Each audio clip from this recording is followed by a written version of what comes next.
Não dá nem pra fazer de conta que a gente sabe dublar. É, coreano é difícil, né? Mas a gente chega lá. A gente chega lá um dia. Ou não, né? Que eu tento há algum tempo. Olá, boa noite, bom dia, boa tarde. Estamos aqui hoje no Jornal Travesti. Com você, William. Mais um vídeo da Gruta das Deusas. A gente teve um pequeno hiatus. Acho que por conta do primeiro turno. Exato, a gente ficou esse tempo elaborando propostas e alguns movimentos nossos individuais, né?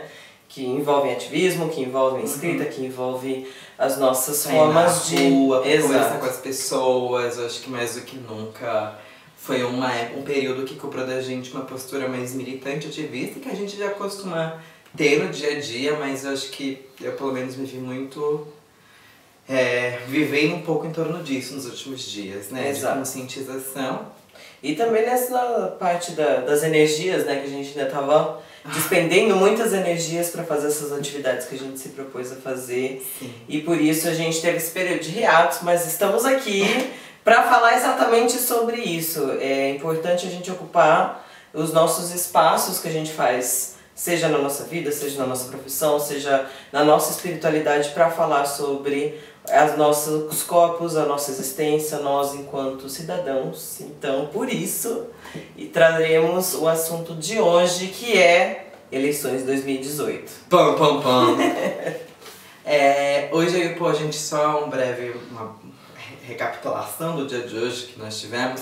Nós somos uma mesa organizada por uma galera babadeira, um coletivo transviado, que é aqui de Barão Geraldo, que é a Ateliê Transmoras, e na mesa que eles organizaram, entre uma série de convidadas estavam a Érica Malunguinho e a Érica Hilton, que são duas das 3 primeiras deputadas travestis, transvestigêneres do Brasil. E são duas transvestigêneres negras, e vê-las também nos deu muita força para estar aqui e também gravar esse vídeo. Porque nós estamos muito preocupados com o fascismo, nunca deixamos de estar. Eu acho que nós crescemos com corpos violentados, né, assim, pela sociedade. Mas esse movimento de ódio, de assassinato ainda mais cruel, tá tomando muita gente. Então a gente olhou, no meu caso, para as estrelas, e o povo vai olhar aqui para as cartas, e a gente vai fazer uma análise não tão rápida. Acho que esses vídeos serão um pouco mais longos, então paciência. Análise de como vai ser as energias desse dia mesmo, assim, pra gente não se preparando, mas entendendo, compreendendo e já refletindo sobre, né? E pra quem tá nervoso, ansiosa demais em casa, uma luzinha no fim do túnel, que a astrologia e o tarô podem dar, um esclarecimento. É isso aí.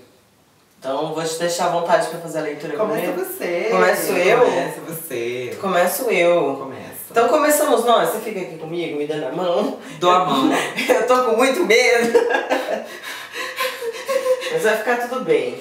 Então antes da gente começar, é interessante falar um pouco sobre o tarô, né? O tarô que a gente vai utilizar aqui é o tarô mitológico. Então aqui está o livrinho dele, vou mostrar, fazer uma merchan. Tô ganhando nada pra isso. Eu gosto dele porque, diferente do tarô de Marcélia, ele vem contando algumas mitologias que são interessantes. Então conectar as energias dessas cartas às energias das mitologias que vão suceder elas. Então é isso. Eu vou fazer o jogo do voo. São mitos gregos, né? Da mitologia grega, principalmente. E a gente vai fazer então o jogo do voo. A Lena vai me ajudar aqui. Para esse cenário desse dia então, de 2018, que a gente vai ter agora no dia 29 de outubro, o nosso segundo turno aqui no Brasil. Então a gente vai pensar nessas energias e tentar trazer para esse momento, para o que vai estar acontecendo, para que a gente vá com uma tranquilidade também para fazer as nossas decisões sobre o futuro. Acho que as nossas nelas são bem óbvias, né? Exato, as nossas são óbvias, mas que ninguém tenha medo de poder tomar essas decisões e fazer da melhor forma possível, pensando em todos nós. Então todos nós que moramos aqui nesse país, né? Então vamos lá? Vamos tirar. Start Diana, Ekachidemeter Kali, Inanna, Isis, Astarte, Diana, Hecate, Deméter, Kali, Inanna. Isis, Astarte, Diana, Hecate, Deméter, Kali, Inanna.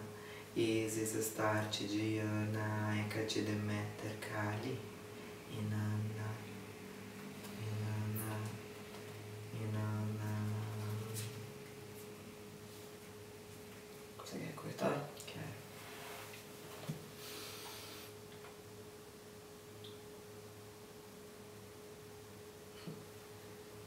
Opa.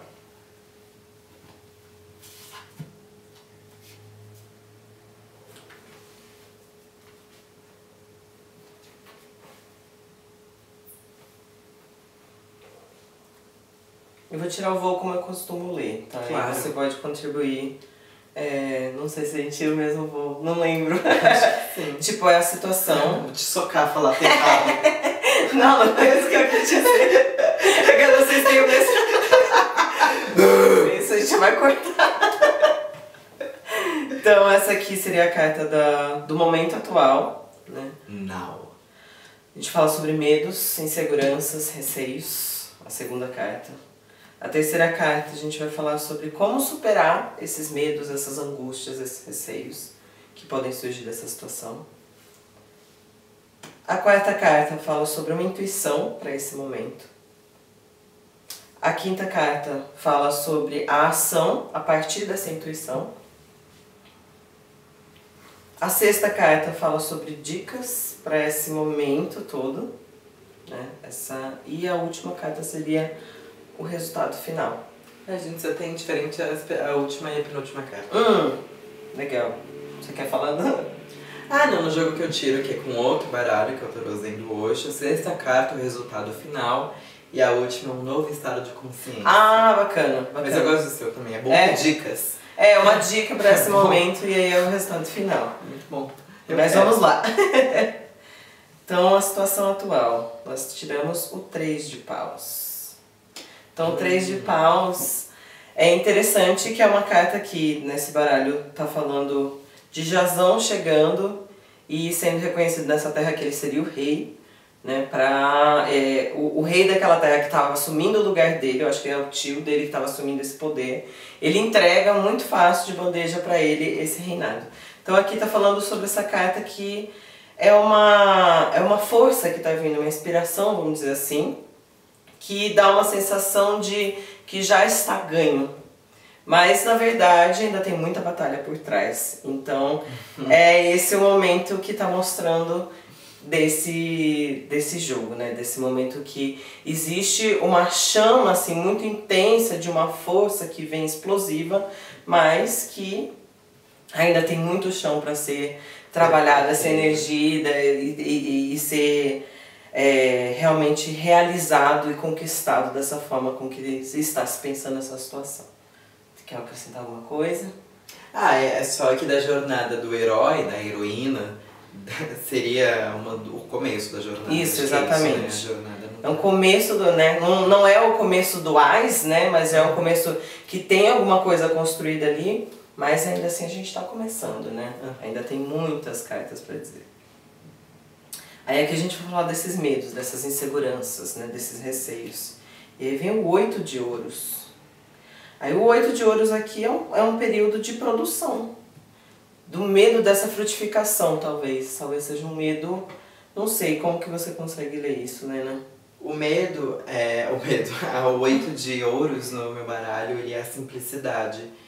E a simplicidade fala de viver a vida tranquilamente, sem querer fazer nada de genial. E eu acho que o nosso medo é de perder até essa possibilidade, assim. É o medo de continuar... Entendi. De ter uma vida tranquila, de não ter que se preocupar com a defesa do próprio corpo, dos seus próprios direitos. Então é esse medo de não poder ter uma vida tranquila. Ou é o medo de você não poder produzir em paz, não poder fazer o seu. Porque, enfim... Gente, desculpa, a gente teve que dar um corte, então, tipo, por isso que as cartas estão diferentes. Não as cartas, né? O posicionamento delas. Exato, porque a gente, enfim, aconteceu um acidente aqui, a gente deixou gravando, esqueceu que não tinha bateria pra tudo isso, mas agora já tá resolvido, a gente voltou, a gente teve que mudar mesmo, mas tá tudo bem. São as mesmas cartas. São as mesmas cartas, tá? Confio nos bruxos. Vamos lá. Então, A gente é parado aqui no 8 de ouros, então nos nossos medos e como superar esses medos, vamos ver. Aí aparece o Ás de ouros, tá? Então essa carta, aqui é o próprio Poseidon que está trazendo isso. Então o baralho de ouros, então é o baralho que vai falar sobre a terra, então fala sobre as coisas sólidas. Então o Ás vem esse lugar de começar a construir bases sólidas. Então como a gente pode trabalhar isso em todos os aspectos da nossa vida, nossas relações e tudo mais. Então, se esse medo é de perder esse espaço que a gente já tem, então como construir bases sólidas para que isso se mantenha, né? Então construir isso em novos coletivos, em novos campos, em novos lugares ou nem mesmo precisam ser novos, mas de novas maneiras. Ressignificações. Exato, ressignificações dos espaços, das crenças, de tudo, né? É um período interessante para pensar esses novos caminhos. Aí a gente vem aqui para a intuição. A intuição a gente vê o 3 de espadas. 3 de espadas, nesse aqui, é o baralho, né? O espadas do naipe, ele vai falar sobre conflitos, ele fala sobre tensões, sobre medos. É o naipe da fritação errada. Exato, tem fritações certas e erradas. O naipe de espadas é o naipe que vai falar das fritações erradas. E o 3 aqui, então essa história vai contar a história de Orestes, né, que é um mito que fala sobre uma série de assassinatos, um atrás do outro. E nesse momento específico é quando Clitemnestra assassina o seu marido Agamenon. Que mereceu, porque é um macho escrotíssimo. Exato. Então acontecem injustiças antes, né, dessa carta, né, antes desse momento que está sendo registrado aqui no mito, que falam, que levam Clitemnestra a ter esse posicionamento, sabe? Então ela, cheia de ira, ela acaba tomando essa decisão que para ela foi a mais justa naquele momento. Então essa intuição fala sobre isso também, sobre a gente ter essa coragem de enfrentar de frente essas injustiças que possam acontecer, e assim como Clitemnestra tomar ação para fazer a resistência, para fazer a revolução, para fazer aquilo que deve ser feito porque é correto, porque é justo com todos nós, não pensando só em uma parte da população, mas todos nós, né? Então, essas minorias que não são minorias. Uma ação dessa intuição, né? Então, isso aqui, né, é importante dizer, né, não é a ação em si, é a intuição, é isso que está vindo, essa força lá dentro, que está tomando essa ira de Clitemnestra que está lá dentro da gente. A gente sabe muito bem do que a gente está falando. E aí aqui fala da ação, e aí fala de um naipe que vem antes. O naipe não, é mesmo. O naipe não, desculpa. A carta, né? Vem dois números antes, que seria o Ás de espadas. Então o Ás de espadas seria esse começo de...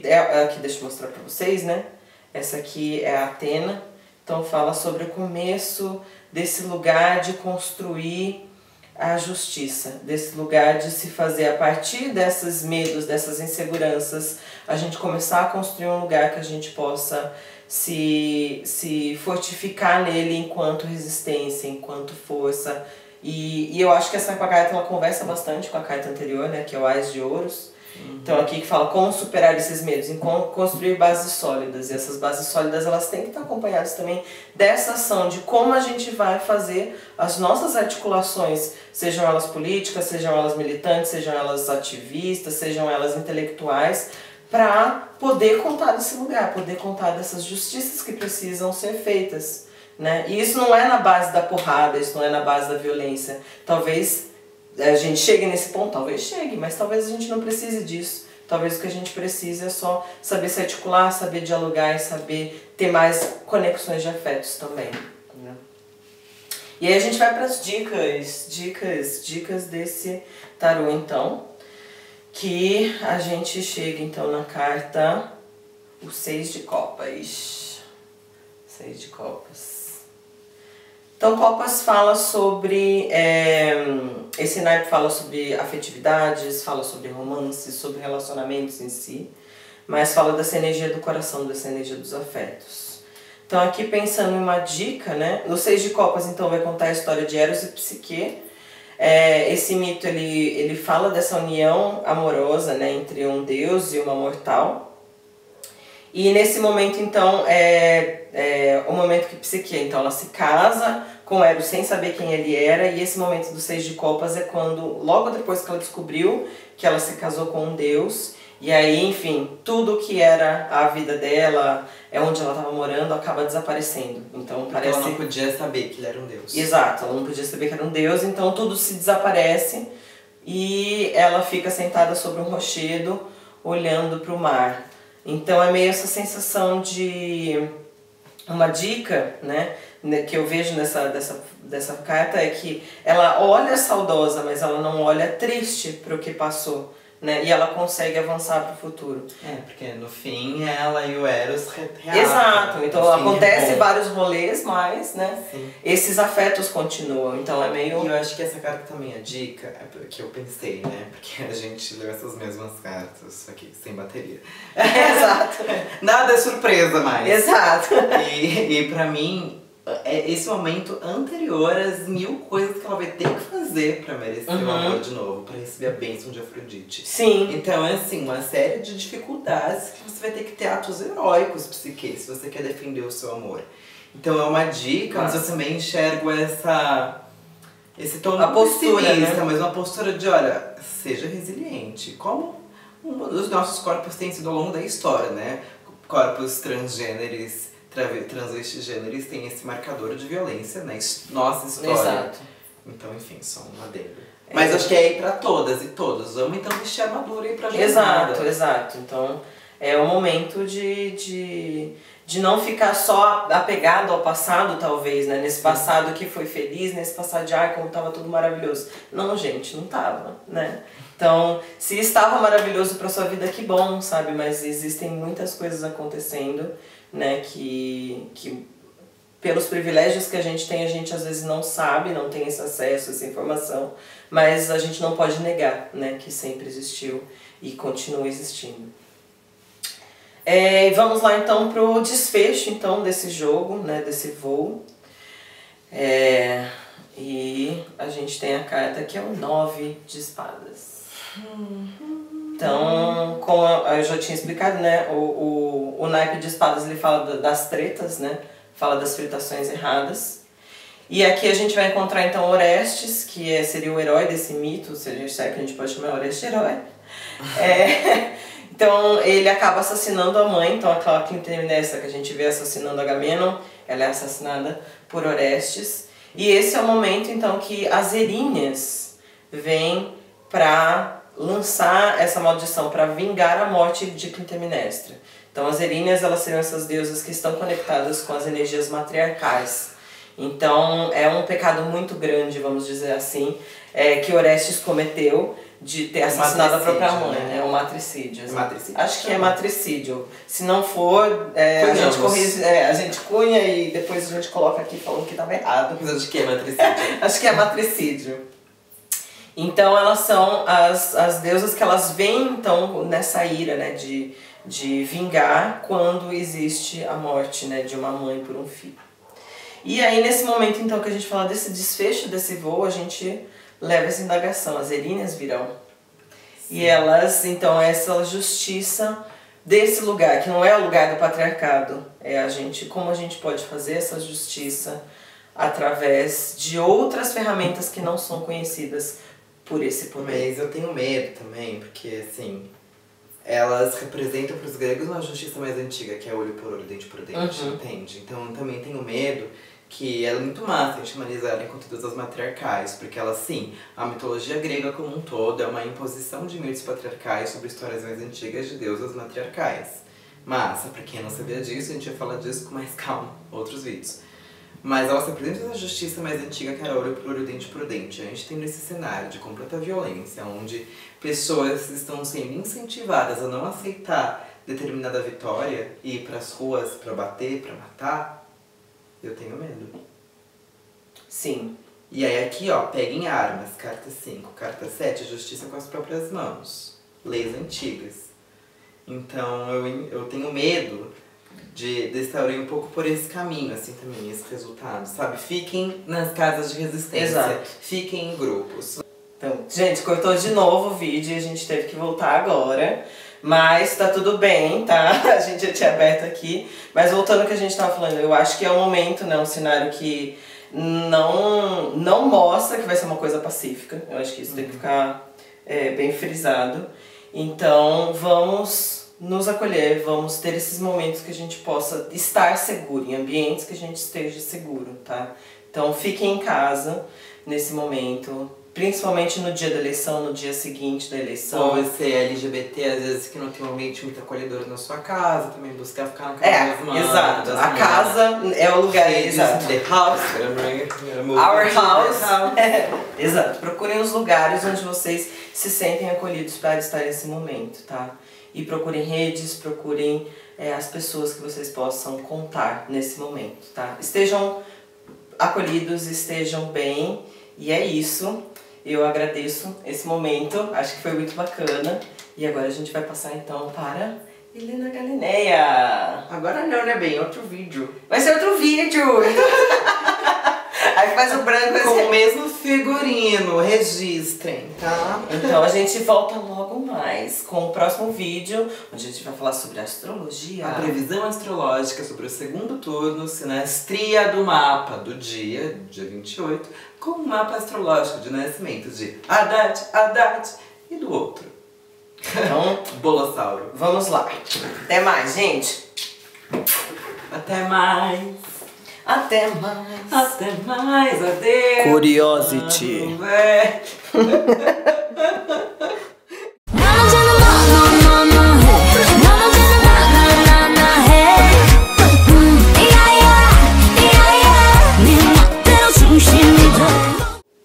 Eu esqueci o que eu ia falar.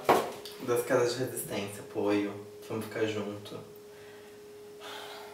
Não, eu falei, eu acho que é um... O que eu tinha falado? Coxinha.